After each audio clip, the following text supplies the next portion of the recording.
Hello students, welcome to La Excellence IAS academy. ఈరోజు మనం 16th December నాటి Eenadu news పేపర్లోని ఇంపార్టెంట్ కరెంట్ అఫైర్స్ గురించి డిస్కస్ చేద్దామండి. బిఫోర్ దట్ మనము ప్రీవియస్ క్లాస్లోని క్వశ్చన్ ఆఫ్ ది డే గురించి చూద్దాము. క్రింది వాటిలో భారతదేశపు మొట్టమొదటి ప్రైవేట్ పిఎస్ఎల్వి రాకెట్ ఏది? లాస్ట్ క్లాస్లో మనము ఇండియన్ స్పేస్ ఏజెన్సీ ఇస్రో యొక్క ఫ్యూచర్ ఎండీవర్స్ గురించి మాట్లాడుకుంటూ ఇక్కడ భారతదేశంలో మొట్టమొదటి ప్రైవేట్ పిఎస్ఎల్వి రాకెట్ గురించి కూడా డిస్కస్ చేశాము. ఆ కంటెక్స్లో ఈ క్వశ్చన్ని ఫ్రేమ్ చేశాను అండి. 4 ఆప్షన్స్ని ఇక్కడ ఇవ్వడం జరిగింది. కరెక్ట్ ఆప్షన్ని ఐడెంటిఫై చేద్దాం. Option A Vikram S, option B Vikram one, option C PSLV N1, option D Agnibaan. So ఈ 4 ఆప్షన్స్లో కరెక్ట్ ఆప్షన్ ఏది అండి? PSLV N1. సో యాక్చువల్గా ఈ రెండింటిని కోరిలేట్ కూడా చేసుకోవచ్చు మనము, పిఎస్ఎల్వి N1 అనేది. అయితే ఇక్కడ కొంత కన్ఫ్యూజన్ ఉండే అవకాశం ఉంది. విక్రమ్ సిరీస్ కూడా ఇండియాలో మొట్టమొదటి ప్రైవేట్ రాకెట్ అని మనం డిస్కస్ చేసుకున్నాము. కానీ ఈ రెండింటి మధ్య కీ డిఫరెన్స్ అనేది ఇంపార్టెంట్. విక్రమ్ రాకెట్ అనేది ఇండియా యొక్క స్పేస్ స్టార్టప్ అయిన స్కై రూట్ ఏరోస్పేస్ డెవలప్ చేయడం జరిగింది. ఇక్కడ ఇది పూర్తిగా ప్రైవేట్ రాకెట్.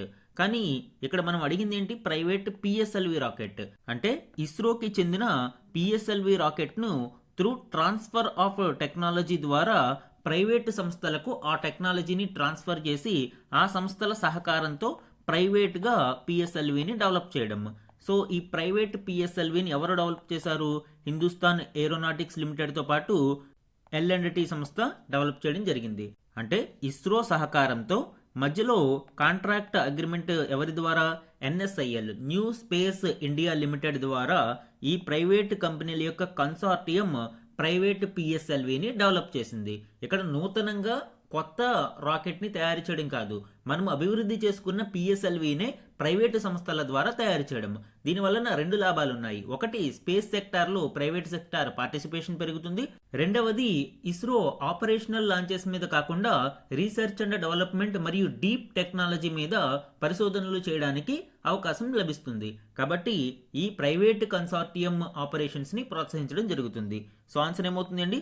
సి ఇక్కడ మనకి కరెక్ట్ ఆప్షన్. అలానే విక్రమ్ ఎస్ అనేది ఇండియా యొక్క మొట్టమొదటి సబార్బిటాల్ ప్రైవేట్ రాకెట్ అండ్ పూర్తి స్థాయి ఆర్బిటాల్ రాకెట్ అయితే విక్రమ్-1. ఈ రెండింటినీ కూడా స్కై రూట్ ఏరోస్పేస్ డెవలప్ చేయడం జరిగింది. అదేవిధంగా అగ్నిబాణ్ రాకెట్ ని మరొక స్పేస్ స్టార్టప్ అయిన అగ్నికుల్ కాస్మోస్ డెవలప్ చేయడం జరిగింది. సో ఈ విధంగా ఇవన్నీ కూడా మనకి exam point of view important అండి. Especially private sector participation in space అనే దానిలో మనకి ఇవన్నీ ఇంపార్టెంట్ పాయింట్స్. ఈరోజు మన first article and very very important topic ఇక్కడ మనము డిస్కస్ చేద్దాము అండి. ఉపాధి హామీ పథకం కొత్త పేరు VBG రామ్జీ. మహాత్మా గాంధీ పేరిట ఉన్న పాత చట్టం రద్దు, కొత్తగా వికసిత భారత్ రోజ్గార్ అజీవికా మిషన్ గ్రామీణ్ ప్రభుత్వ ప్రతిపాదన మండిపడ్డ ప్రతిపక్షాలు. ఉన్నత విద్యా సంస్థల నియంత్రణకు ఒకే సంస్థ, లోక్సభ ముందుకు మరో బిల్లు. సో ఆల్రెడీ మనము ఈ ఉన్నత విద్యా సంస్థలకు సంబంధించి టాపిక్ లాస్ట్ క్లాస్లో డిస్కస్ చేయడం జరిగింది. అండ్ ఈరోజు మనము MGNREGAకి సంబంధించిన కీలక చేంజెస్ గురించి డిస్కస్ చేద్దాం. ఎగ్జామ్ పాయింట్ ఆఫ్ వ్యూలో వెరీ వెరీ ఇంపార్టెంట్ టాపిక్ అండి. ఇందులో ఏమేమి చేంజెస్ వచ్చాయి అండ్ ప్రస్తుతం ఉన్న చట్టానికి అండ్ నూతన చట్టానికి మధ్య ఉన్న డిఫరెన్సెస్ అనేవి ఎగ్జామ్ పాయింట్ ఆఫ్ వ్యూలో అటు ప్రిలిమ్స్లోను ఇటు మెయిన్స్లోను కూడా చాలా చాలా important. MGNREGA Mahatma Gandhi national rural employment guarantee act ఇప్పుడు VBGRAMGగా మార్పు చెందింది. దీని యొక్క హిస్టారికల్ బ్యాక్గ్రౌండ్ 2005లో దీనిని ప్రారంభించారు, దాని గురించి చూద్దాము. అండ్ ఇంపార్టెంట్ చేంజెస్ అండ్ ఈ చేంజెస్ వెనుక ఉన్న రేషనల్, దీని యొక్క సహేతుకత ఏంటి అనేది కూడా మనము డిస్కస్ చేద్దాం. దీని యొక్క హిస్టారికల్ బ్యాక్గ్రౌండ్ మరియు టైం పీరియడ్స్ని మనం చూస్తే 1991లోనే దీని యొక్క ఎర్లీ ప్రపోజల్ని చూడవచ్చు. PV నరసింహారావు గారి గవర్నమెంట్లో రూరల్ ఎంప్లాయ్మెంట్ని స్ట్రెంథన్ చేయడం కోసం ఒక పైలట్ స్కీమ్లా దీనిని లాంచ్ చేయడం అనుకున్నారు. అయితే 2005లో దీనికి చట్టబద్ధత కల్పించబడింది. రైట్ టు వర్క్ అంటే ప్రతి వ్యక్తికి కూడా కనీస పని దినాలను కల్పించాలి అనే ఉద్దేశంతో దీనిని national rural employment guarantee act 2005ని తీసుకురావడం జరిగింది. ఆగస్టు 23వ తేదీన దీనికి చట్టబద్ధత కల్పించారు.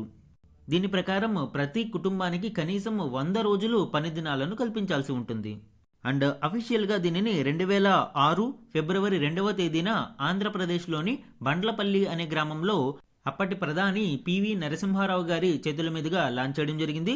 అయితే అప్పుడు కేవలం ఇది 200 మోస్ట్ బ్యాక్వర్డ్ డిస్ట్రిక్ట్స్కి మాత్రమే పరిమితమైంది.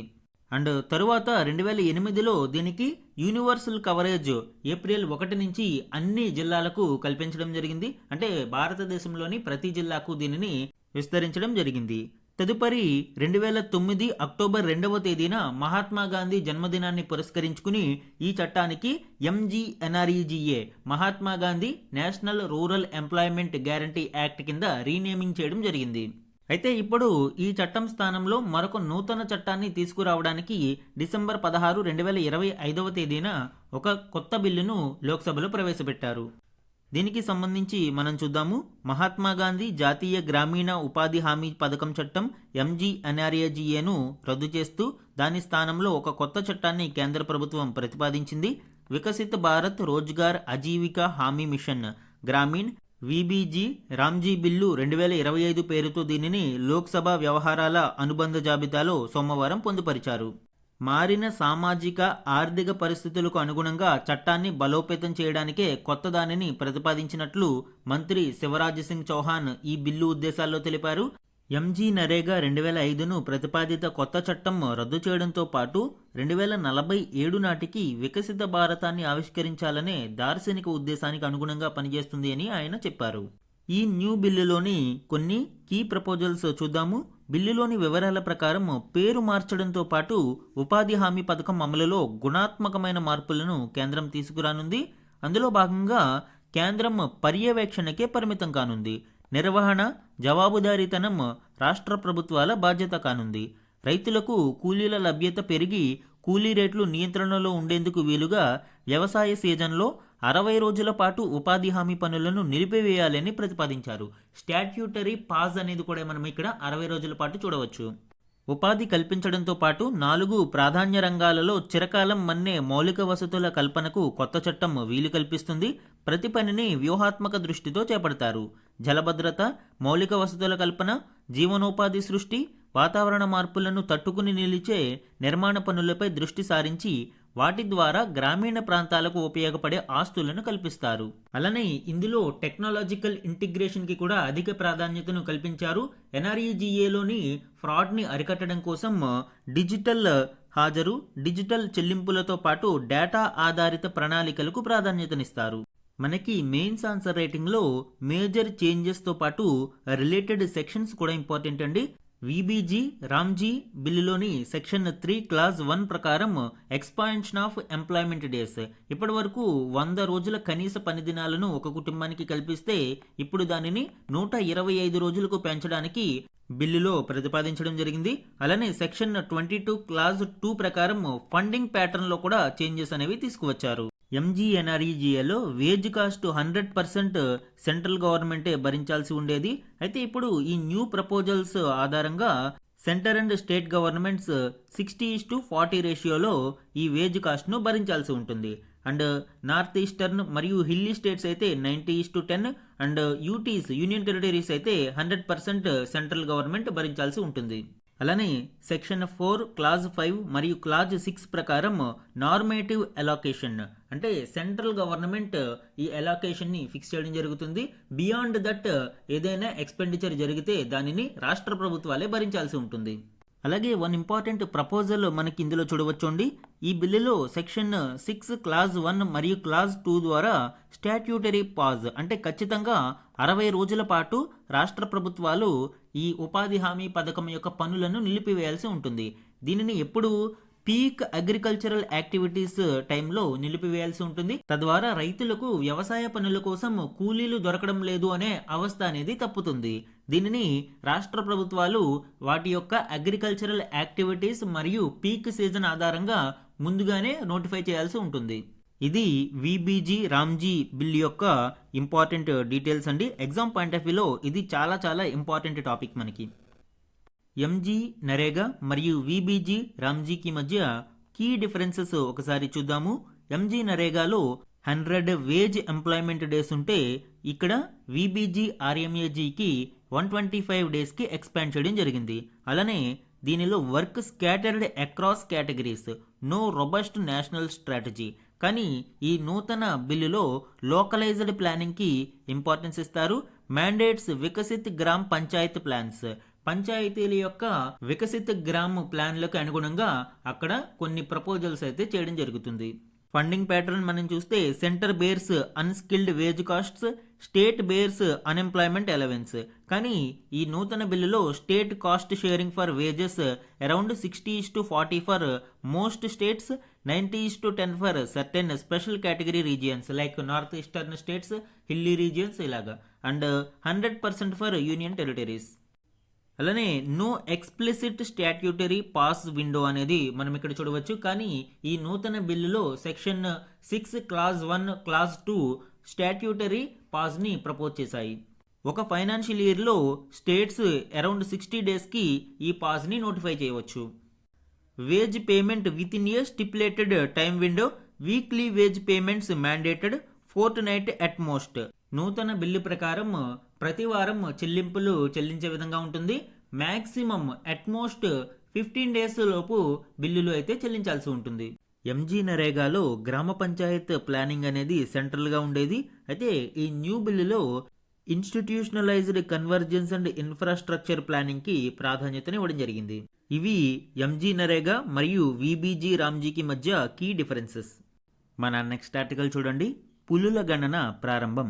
ఈ ఆర్టికల్ టైగర్ సెన్సస్ 2026 ప్రక్రియకు సంబంధించిన ఇంపార్టెంట్ డీటెయిల్స్ను వివరిస్తుంది.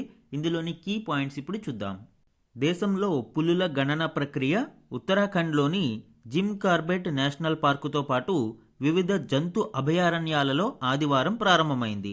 4 ఏళ్లకోసారి చేపట్టే ఈ ప్రక్రియ ద్వారా దేశవ్యాప్త అడవుల్లో పులుల విస్తరణ, సంచార మార్గాలను అధికారులు అంచనా వేస్తారు.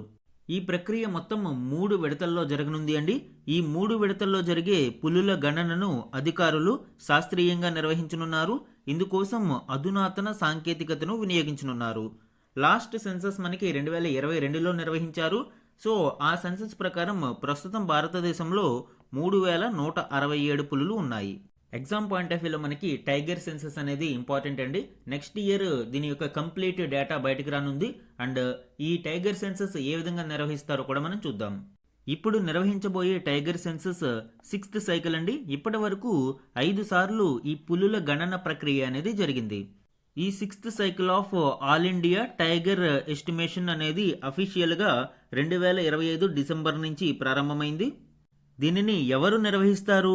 National tiger conservation authority NTCA మరియు wild life institute of India WII మరియు స్టేట్ ఫారెస్ట్ డిపార్ట్మెంట్స్ సంయుక్తంగా వీటిని నిర్వహిస్తాయి. ఇందాకే మనం చెప్పుకున్నాము ఇందులో 3 దశలు ఉంటాయి అని. మొదటి దశ గ్రౌండ్ లెవెల్ డేటా కలెక్షన్. దీనిని డిసెంబర్ 2025 నుంచి ఎర్లీ 2026 వరకు నిర్వహిస్తారు. ఈ గ్రౌండ్ లెవెల్ డేటా కలెక్షన్లో ముఖ్యంగా డైరెక్ట్ సైటింగ్స్ అంటే నేరుగా చూసిన పులులను, పగ్ మార్క్ అనాలిసిస్ పాదముద్రలను అంచనా వేయడం ద్వారా, అలానే హ్యాబిటాట్ క్వాలిటీ ఆడిట్స్ ద్వారా ఈ గ్రౌండ్ లెవెల్ డేటా అనేది కలెక్ట్ చేస్తారు. ఫేజ్ 2 మనం చూస్తే data analysis and habitat modelling. First ఫేజ్లో కలెక్ట్ చేసిన ఫీల్డ్ డేటాను ఇక్కడ అనాలిసిస్ చేస్తారు. Processing field data, remote sensing, pray base and habitat assessment ద్వారా ఇక్కడ ఈ డేటా అనాలిసిస్ అనేది జరుగుతుంది. థర్డ్ ఫేజ్లో కెమెరా ట్రాపింగ్ అండ్ ఐడెంటిఫికేషన్ మనం చూడవచ్చు. ఇందులో ఎక్స్టెన్సివ్ కెమెరా ట్రాప్ డిప్లాయ్మెంట్ ఉంటుంది. Individual identification via unique stripe patterns. మనము పులులను అబ్జర్వ్ చేస్తే ఏ పులికి స్ట్రైప్స్ అనేవి ఒకే విధంగా ఉండవు. ఆ స్ట్రైప్ ప్యాటర్న్ ఆధారంగా ఐడెంటిఫికేషన్ అనేది జరుగుతుంది. AI అసిస్టెడ్ కెమెరాస్ని ఉపయోగించి దీని ద్వారా పులుల గణన అనేది చేపట్టడం జరుగుతుంది. And one more important point ఏంటి అంటే ఫేజ్ 1లో స్ట్రైప్స్ అనే అప్లికేషన్ మొబైల్ యాప్ని ఉపయోగిస్తారు అండి. ఇది కూడా మనము exam point of view important. Stripes అనేది దేనికి ఉపయోగిస్తారు? ఆల్రెడీ కొన్ని కాంపిటేటివ్ ఎగ్జామ్స్లో దీని గురించి అడగడం జరిగింది. పులుల గణన ప్రక్రియకు టైగర్ సెన్సస్కు దీనిని ఉపయోగిస్తారు. అండ్ ఈ ఫీల్డ్ వర్క్ అంతా ఏప్రిల్ 2026కి కంప్లీట్ అవుతుంది అండి. అండ్ ఫైనల్ రిజల్ట్ అనేది మిడ్ 2027కి final report and official results అనేవి రిలీజ్ చేయడం జరుగుతుంది. టైగర్ సెన్సస్ 2026కి సంబంధించి కొన్ని కీ హైలైట్స్ చూద్దాము అండి. ఇందులో ఎక్స్పాన్షన్ ఆఫ్ రిజర్వ్స్ని చూడవచ్చు. అంటే మొత్తం ఇప్పటి వరకు భారతదేశంలో 58 టైగర్ రిజర్వ్స్ని నోటిఫై చేశారు. మాధవ్ నేషనల్ పార్క్ అనేది లేటెస్ట్ ఎంట్రీ. ఈ 58 రిజర్వ్స్లోనూ కూడా ఇప్పుడు టైగర్ సెన్సస్ అనేది ప్రారంభం కానుంది. అలానే ఈ సెన్సస్ ప్రక్రియకు న్యూ టెక్నాలజీస్ మరియు మెథడ్స్ని వినియోగించనున్నారు. Microchips, AI and advanced analytics, higher camera trap density. For example only Jim Corbett national పార్క్లోనే మనము సుమారు 550కి పైగా కెమెరా ట్రాప్స్ని ఏర్పాటు చేయనున్నారు. అండ్ ఈ టైగర్ సెన్సస్ వలన ఉపయోగం ఏంటి? ఇది కన్జర్వేషన్లో కీలక పాత్ర పోషిస్తుంది అండి. అంటే ఎన్ని పులులు ఉన్నాయి, ఇంకా ఏమేమి చర్యలు తీసుకోవాలనే దానికి ఇది కీలకంగా ఉపయోగపడుతుంది. అండ్ 2022లో మనం చూస్తే 3167 పులులని మనం చూడవచ్చు. అప్రాక్సిమేట్గా ప్రపంచ పులుల జనాభాలో భారతదేశంలోనే 75% పైగా ఉంటాయి. ఇది టైగర్ సెన్సస్ 2025-6 ఫేజ్కి సంబంధించి 6th సైకిల్ అసెస్మెంట్ డీటెయిల్స్. మన నెక్స్ట్ ఆర్టికల్ చూడండి. సిఐసిగా రాజ్ కుమార్ గోయల్ ప్రమాణం, 8 మంది నూతన కమిషనర్లు కూడా. చాలా రోజులుగా చీఫ్ ఇన్ఫర్మేషన్ కమిషన్లో పూర్తి స్థాయి సభ్యులు నియామకం జరగలేదు. After so many days full మెంబర్స్ని నియమించడం జరిగింది. దీనికి సంబంధించిన డీటెయిల్స్ ఇప్పుడు చూద్దాం.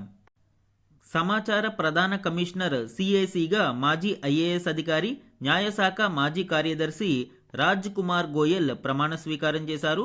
రాష్ట్రపతి ద్రౌపది ముర్ము సోమవారం రాష్ట్రపతి భవన్లో ఆయనతో ప్రమాణం చేయించారు. ఎవరు ప్రమాణ స్వీకారం నిర్వహించారనేది ఇంపార్టెంట్ అండి. అదేవిధంగా అనంతరం 8 మంది నూతన సమాచార కమిషనర్లతో రాజ్ కుమార్ గోయల్ కమిషనర్ కార్యాలయంలో ప్రమాణం చేయించారు. వారిలో ఆంధ్రప్రదేశ్కు చెందిన సుధారాణి రేలంగితో పాటు జయవర్మ సింహ, స్వాగత్ దాస్, సంజీవ్ కుమార్ జిందాల్, సురేంద్ర సింగ్ మీనా, ఖుష్వంత్ సింగ్ సేతి, సీనియర్ జర్నలిస్టులు పిఆర్ రమేష్, అశుతోష్ చతుర్వేది ఉన్నారు. ఈ తాజా నియామకాలతో దాదాపు 9 ఏళ్ల తర్వాత కేంద్ర సమాచార కమిషన్లో పోస్టులన్నీ పూర్తి స్థాయిలో భర్తీ కావడం విశేషం. సో ఈ కంటెక్స్ట్లో మనకి సెంట్రల్ ఇన్ఫర్మేషన్ కమిషన్ అనేది ఇంపార్టెంట్ అండి.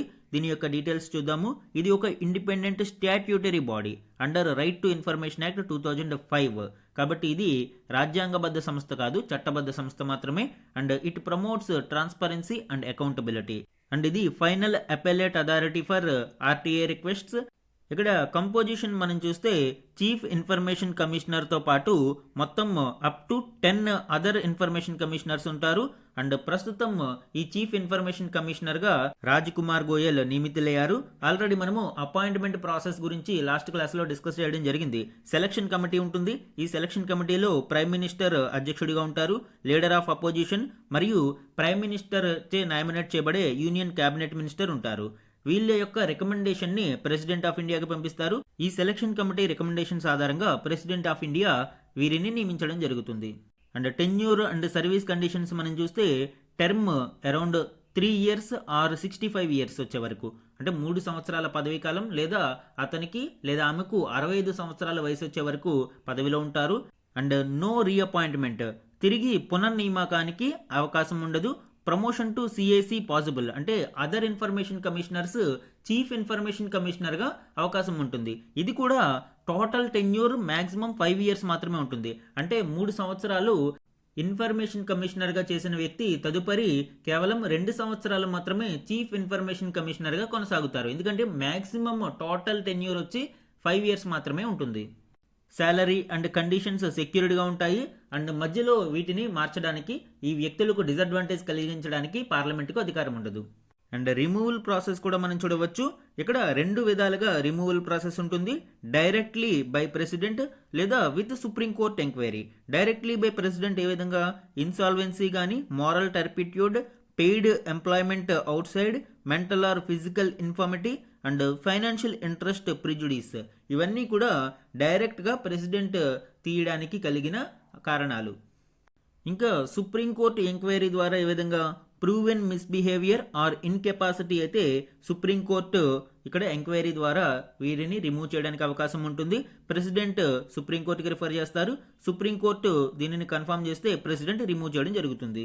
ఇలా 2 విధాలుగా ఇక్కడ చీఫ్ ఇన్ఫర్మేషన్ కమిషనర్ మరియు అదర్ ఇన్ఫర్మేషన్ కమిషనర్స్ని రిమూవ్ చేయడానికి అవకాశం ఉంటుంది.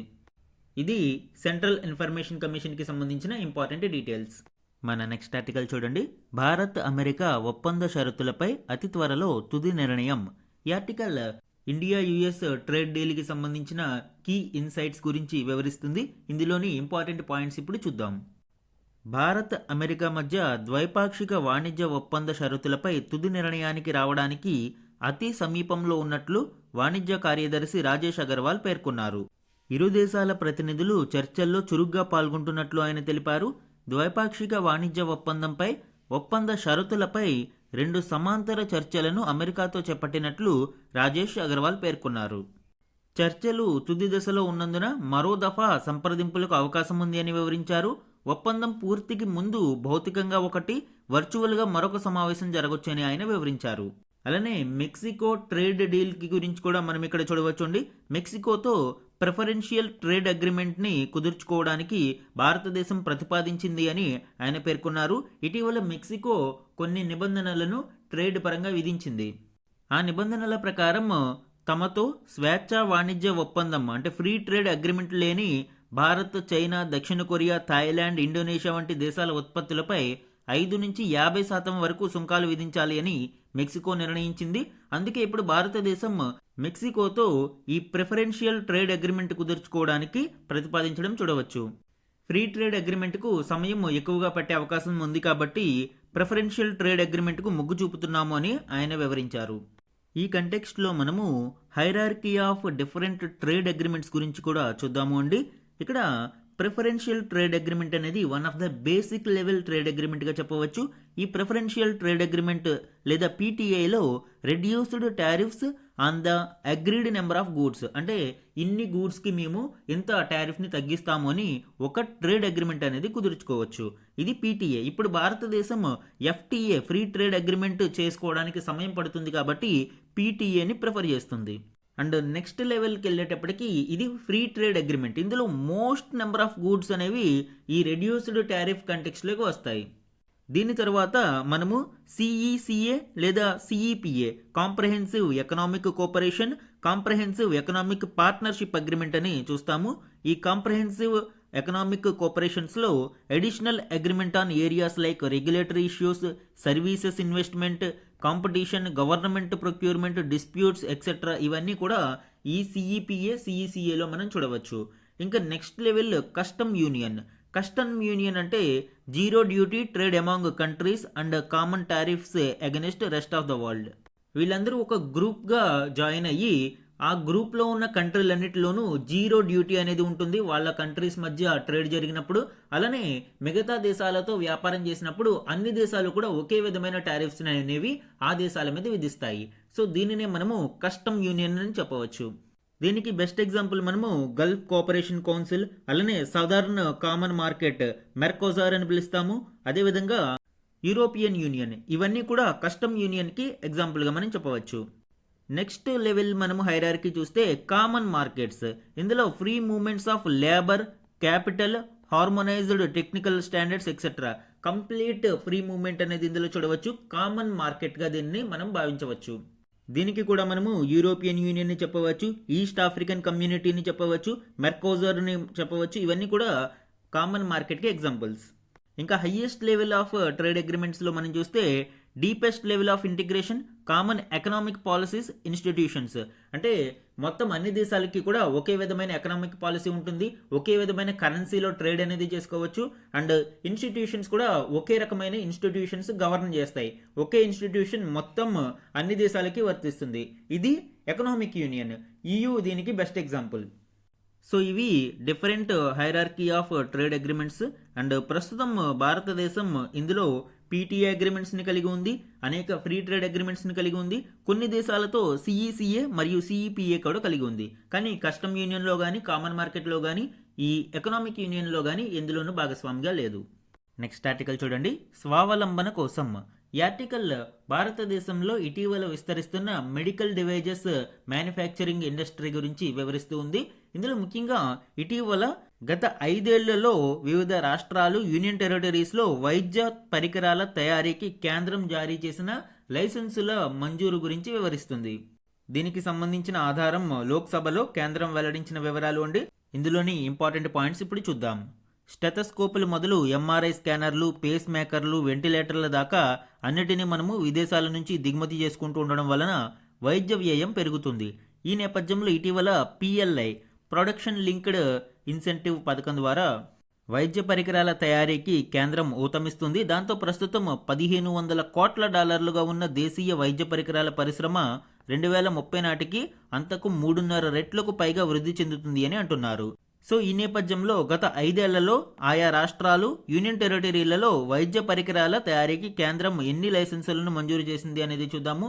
గుజరాత్లో 738, మహారాష్ట్రలో 721, తమిళనాడులో 346, యూపీలో 346, హర్యానాలో 302, Delhi 291, Karnataka 262 and Telangana 194, Kerala 187, Rajasthan 118, Punjab 78 and AP 58, Bihar 39, Odisha 38. ఇక్కడ ఇంపార్టెంట్ మనకి హైయెస్ట్ గుజరాత్ 738, అలానే తెలుగు రాష్ట్రాలలో తెలంగాణ 194, ఏపీ 58. ఇవి ఇంపార్టెంట్ అండి.